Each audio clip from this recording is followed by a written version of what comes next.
Hello! And welcome to Larry's Library! Hello, welcome to Larry's Library. Don't mind Paul, he's hiding over here. Tara's back there eating a popsicle. A little homemade popsicle we made. So today we continue with Heidi by Joanna Spyri with Chapter 11. Heidi gains in one way and loses in another. Every afternoon during her visit, the grandmother went and sat down for a few minutes beside Clara after dinner, when the latter was resting, and Fraulein Rottenmeier, probably for the same reason, had disappeared inside her room. But 5 minutes sufficed her, and then she was up again, and Heidi was sent for to her room, and there she would talk to the child and employ and amuse her in all sorts of ways. The grandmother had a lot of pretty dolls, and she showed Heidi how to make dresses and pinafores for them, so that Heidi learnt how to sew and to make all sorts of beautiful clothes for the little people out of a wonderful collection of pieces that grandmother had by her of every describable and lovely color. And then grandmother liked to hear her read aloud, and the oftener Heidi read her tales, the fonder she grew of them. She entered into the lives of all the people she read about, so that they became like dear friends to her, and it delighted her more and more to be with them. But still Heidi never looked really happy, and her bright eyes were no longer to be seen. It was the last week of the grandmother's visit. She called Heidi into her room as usual one day after dinner, and the child came with the book under her arm. The grandmother called her to come close, and then laying the book aside said, "Now, child, tell me why you are not happy. Have you still the same trouble at heart?" Heidi nodded in reply. "Have you told God about it?" "Yes." "And do you pray every day that he will make things right and that you may be happy again?" "No, I have left off praying." "Do not tell me that, Heidi. Why have you left off praying?" "It is of no use. God does not listen," Heidi went on in an agitated voice. "And I can understand that when there are so many, many people in Frankfurt praying to him every evening that he cannot attend to them all, and he certainly has not heard what I said to him." "And why are you so sure of that, Heidi?" "Because I have prayed for the same thing every day for weeks, and yet God has not done what I asked." "Oh, you are wrong, Heidi. You must not think of him like that. God is a good father to us all and knows better than we do what is good for us. If we ask him for something that is not good for us, he does not give it, but something better still. If only we will continue to pray earnestly and do not run away and lose our trust in him. God did not think what you have been praying for was good for you just now, but be sure he heard you, for he can hear and see every one at the same time, because he is a God and not a human being like you and me. And because he thought it was better for you not to have at once what you wanted, he said to himself, 'Yes, Heidi shall have what she asks for, but not until the right time comes, so that she may be quite happy. If I do what she wants now, and then one day she sees that it would have been better for her not to have had her own way, she will cry and say, "If only God had not given me what I asked for. It is not so good as I expected." And while God is watching over you and looking to see if you will trust him and go on praying to him every day, and turn to him for everything you want, you run away and leave off saying your prayers and forget all about him. And when God no longer hears the voice of one he knew among those who pray to him, he lets that person go his own way, that he may learn how foolish he is. And then this one gets into trouble and cries, 'Save me, God, for there is none other to help me.' And God says, 'Why did you go from me? I could not help you when you ran away.' And you would not like to grieve God, would you, Heidi, when he only wants to be kind to you? So will you not go and ask him to forgive you, and continue to pray and to trust him, for you may be sure that he will make everything right and happy for you, and then you will be glad and light-hearted again." Heidi had perfect confidence in the grandmother, and every word she said sunk into her heart. "I will go at once and ask God to forgive me, and I will never forget him again," she replied repentantly. "That is right, dear child," and anxious to cheer her added, "Don't be unhappy, for he will do everything you wish in good time." And Heidi ran away and prayed that she might always remember God and that he would go on thinking about her. The day came for grandmother's departure, a sad one for Clara and Heidi.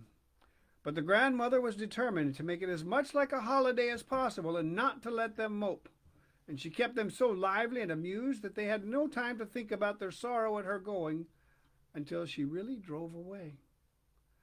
Then the house seemed so silent and empty that Heidi and Clara did not know what to do with themselves, and sat during the remainder of the day like two lost children.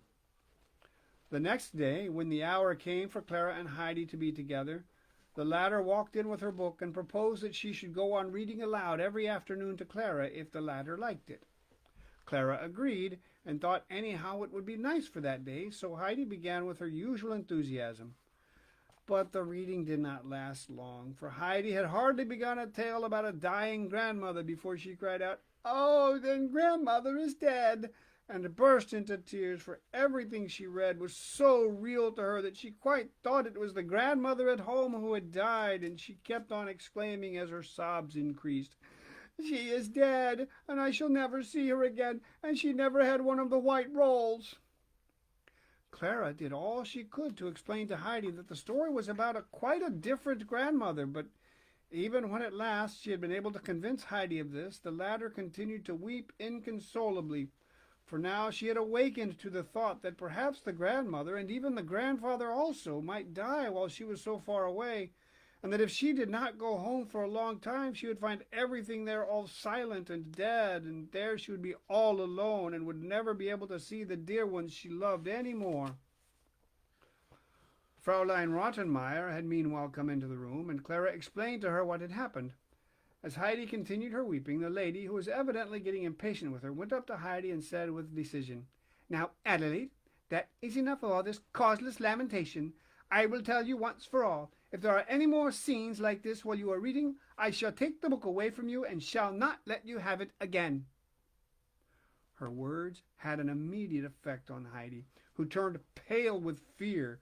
The book was her one great treasure. She quickly dried her tears and swallowed her sobs as best she could, so that no further sound of them should be heard.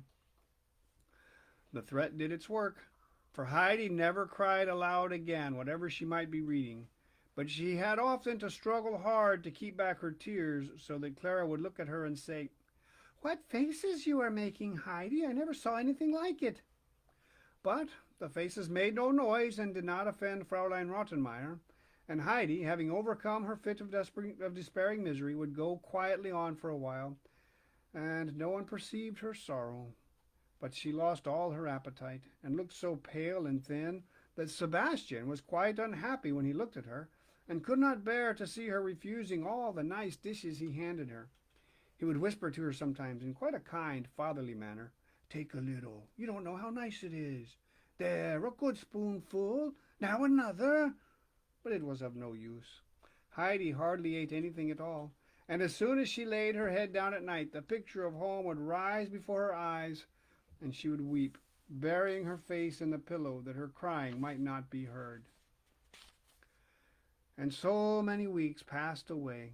Heidi did not know if it was winter or summer, for the walls and windows she looked out upon showed no change, and she never went beyond the house except on rare occasions when Clara was well enough to drive out, and then they only went a very little way, as Clara could not bear the movement for long, so that on these occasions they generally only saw more fine streets and large houses and crowds of people.